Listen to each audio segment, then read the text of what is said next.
دا چیلي هیواد دی د نړۍ تر ټولو ځانګړی هیواد. د دې هیواد ځمکه د جنوبي امریکا ترڅنګ د یوې نرۍ کرښې په ډول غځېدلې ده چې 4200 کیلومتره اوږدوالی لري، په داسې حال کې چې سور یې یوازې 170 کیلومتره دی. د چیلي ټوټل نفوس 200 لکه دی او جی ډي پي یې تقریبا 353 بلیونه امریکایي ډالره ده. که چیرې دا هیواد د اروپا لوی وچ سره کښېږدو نو چیلي له لندن څخه تر مسکو هومره اوږد دی. که له یو لوري د دې هیواد جغرافیوي جوړښت ډېر ښکلی او خاص دی، مګر له بل لوري بیا ډېر ننګونکی هم دی. په لویدیځ کې یې آرام سمندر پروت دی او په ختیځ کې یې د اندیز غرونه دي چې دواړه د طبیعي موانعو په ډول کار کوي، مګر ترڅنګ یې د یو دیوال په ډول هم دي، کوم چې دا هیواد د جنوبي امریکا له نورو هیوادونو څخه تر یو حده بیلوي.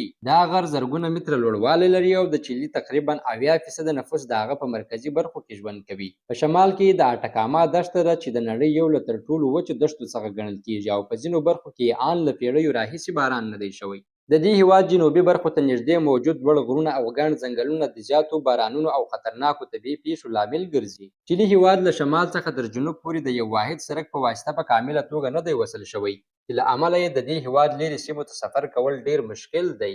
که مو ویډیو خوښه شوې وي نو زموږ ویډیو لایک، شیر او تر نورو دوستانو پورې هم ورسوئ.